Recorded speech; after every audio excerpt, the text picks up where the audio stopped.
a slightly rough patch, thankfully for me, at work. So that worked out well.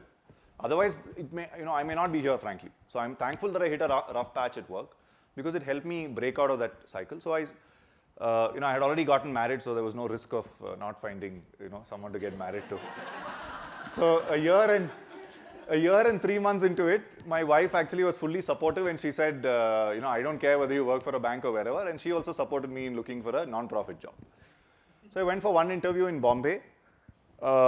They told me, this was in 2011, they told me, this is your salary, 10 lakhs or whatever. I said, look, my wife used to work for a public sector bank that time. I said, I can't afford this salary and live a reasonable life in Mumbai, give a comfortable life to my family, so it's going to be difficult. Then one other job opportunity came in a website called jobsforgood.com, which my wife said, which was a funding manager in Janaagraha. I had heard about Janaagraha from my brother who used to study in Bangalore, just nothing more than just having heard it. So I applied for that. I had an interview with HR, and Ramesh, continues to be my boss, and who's one of the co-founders of the Jana group. He interviewed me and he said, look, we have a program on municipal finance which seeks to improve the state of accounting and audits in municipalities. Your role fits in squarely into that. So I was like delighted because I had no experience in volunteering for a non-profit or working for a non-profit. So my only aim was to get a finance role in a non-profit. So I thought, okay, if it's a small NGO, I can go as a CFO for the small NGO, manage the accounting system, which is not glamorous, but hopefully after 2-3 years, I can then transition into the program side from within the institution. So that was my objective. So now I was delighted. This was beyond my expectations. And it was Bangalore. So my wife would get a better job because she's a techie. So more than Bombay, she'll have more opportunities in Bangalore. So we were kind of reasonably okay, and I had still not taken a housing loan. So that's another good thing that I did. Some people may say it's still risky, so my family thinks that I'm mad because probably one of the only guys who hasn't bought a house in the family, but that really helped make the transition. Because if you had a housing loan, you're finished, because you would always take a housing loan depending on that time space scale, right? So you would project it and say, okay, now, and then you will be stuck with EMIs, and I was always wary of that. So I transitioned and came to this role. I joined in the municipal finance program. I came with absolutely no background reading, no understanding of the non-profit sector, nothing, right?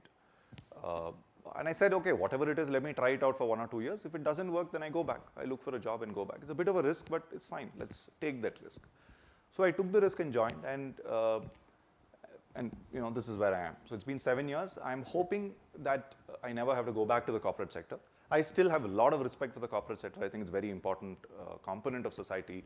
I have benefited a lot from it, both a little bit of financial cushion that I got is because I worked in those companies, and I was able to take a steep pay cut and come to the non-profit sector. And also professionally, a lot of learnings and skill, some of which we'll cover. And I've completely enjoyed my stint so far. It's been a fairly strange kind of transition, where a lot of things that you took for granted in a company, each of those myths would get busted, right? When you come to a non-profit, right? So there is no central AC, there's no coffee machine when I came, right? One guy would, all kinds of things, and your papers, every day, you will not have a desk of your own. Every day somebody will come and mess up your papers, you won't know where you left your stuff. So small things, but those are small things really. If you let them get to you, then the reason I'm mentioning this is there are people who struggle with this transition, frankly. It's not easy. See, I transitioned fairly reasonably early in my career. People who come much later, for example, 20, 25 years, really struggle. Because the things that you take for granted become so embedded in your minds that that you find it difficult. Anyway, so that's where I am. Let's now go to the meat of the thing, and if any of you have any questions around any of this, we can cover it. And so, the background from where I come has influenced some of the lessons that I've chosen to synthesize, right? And I consider myself fairly early in the public change sector. So the way I'm seeing this is not as a lecture that I'm giving you, but sharing some lessons that I've learned so far, and raising questions relating to those lessons. Because some of those lessons, as of now, I think that's the lesson, right? But I still have some open questions there, right? Including fairly fundamental ones relating to life. I'll speak about that in a bit. So the first lesson is that we need a theory of change, right? This is a reasonably popular phrase in the West. It's becoming popular in the Indian non-profit sector, but it's still not deeply popular. How many of you have heard of theory of change? Okay, a little more than half, right?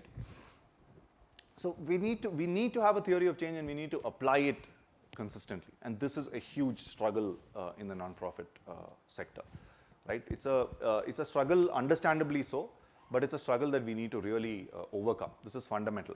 So theory of change is a Google Maps of public change, because in public change, most often, you're basically trying to reach a promised land. You have a vision of the way the world needs to be, either in a particular sector or in a place, or for a certain groups of people, right? You have a vision of the ideal world, and you want to chart a path, right? Nobody has done it before, because if somebody had done it before, then that would have got scaled up and the problem would have been solved. So it's like striking a path through a jungle. And the only thing that will keep you on track, the compass for you, the Google Maps for you, is the theory of change. Because frankly, there is no Google Maps, because the jungle is uncharted. You're the one charting that course. Even if somebody else had charted it, right, you may not even be aware that somebody has done it. Say in South Africa, somebody has actually cracked this problem very successfully. You won't even know it. Right? Chances are that you may not know it. Therefore, there is no Google Maps actually. So it is theory of change that will keep you in your track. Because theory of change comes with, why do you, strongly forces you to ask the question, why are you doing what you're doing? Right? And through what you're doing, what is the outcome that you're actually achieving? And then keeps you in that loop all the time. It's extremely important, because many of the public change agendas are far more complex than what any company deals with in any part of the world. For a company, actually, life is pretty simple. They sell products and services that the public needs, or they create a want in the public, like in the case of the iPod. Right? You create something that people never asked you for it, but people always wanted to listen to music. So you played on that and you created a want, an aspiration, saying that I'm giving you this. But they all play on existing needs actually. The want is for the product, but the need is for what the product fulfills. The need to listen to music. It's become a need. Some people may argue it's actually not a need. It's a want, but it's become like a need for most people. But in public change, many times there is no demand and there is no supply. Most of us are actually creating supply, and through that creating the demand. In Janaagraha also, it's the same thing. So we are saying, so suppose you take, we want to catalyze active citizenship in city neighborhoods. Is there a demand for active citizenship in cities? There isn't. So we supply a set of products, we make some collaterals, we make some products, we run some campaigns, and through that we are creating demand. Right? So public change is fundamentally different from any problem that corporates, so it is essentially uncharted. Each of you will be undertaking your personal journeys. Each of your organizations will be undertaking their own journeys. While on one hand, you have to keep your eyes open for other organizations which may have solved similar problems. And therefore, you can adapt your theory of change, you can adapt practices from there, so you don't have to reinvent the wheel. The fact remains that you need a theory of change. Right? And it is that theory of change which will lend meaning to your life, because you're fundamentally clear on why you're doing what you're doing. Right? And for me personally, this was very important, and I keep challenging myself every day on this, because Janaagraha is actually a systems player, right? That makes it even more difficult, because you can be complacent and say, okay, now I feel good that I've left a corporate, I've come to a non-profit, and I'm doodling around on my laptop, right, sitting in an office. So that's one way of looking at it. The other way of saying is, why did I leave, why did I leave a job and come here? I came here to make an impact. Why is it that I'm not making an impact? It's because I'm trying to fix a system. What is the system I'm trying to fix? Right? And I keep asking myself these questions, and then I validate my own actions through a theory of change. And in this process also, it throws up some questions, and the next message is on that. And I still have that as an individual, as a person. I still have those questions in my mind, even as I'm the chief executive of this organization, even as this point in time, I completely believe in what we do. I have a residual doubt in my mind, right? Because of upbringing, because of religious moorings and all of that. And it also, and I'm using these words in a certain way. So meaning is basically, why am I doing what am I doing? Right? So every day when you get up from your bed and go to work, right, it needs to be clear in your mind that this is a 5-step process to change which I'm working on. That's why I'm going to work. Right? Purpose.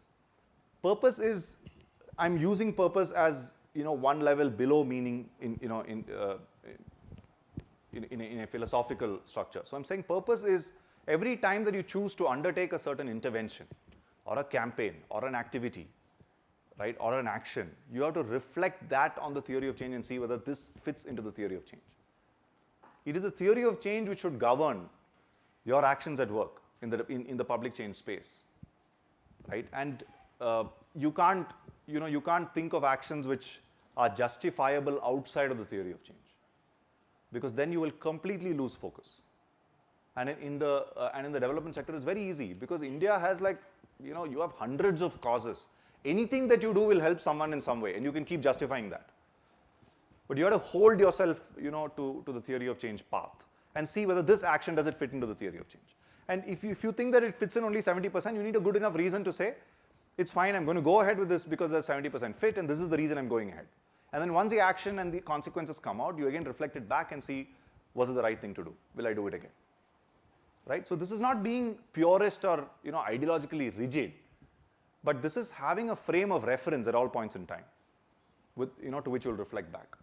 And it's also a powerful tool for communication and motivation. This is one area where I have a question, open question in my mind. Communication in the sense that everybody in the development sector, when you meet, whether they are donors, whether they are your target stakeholders, whether they are the government, all of these stakeholders will challenge you.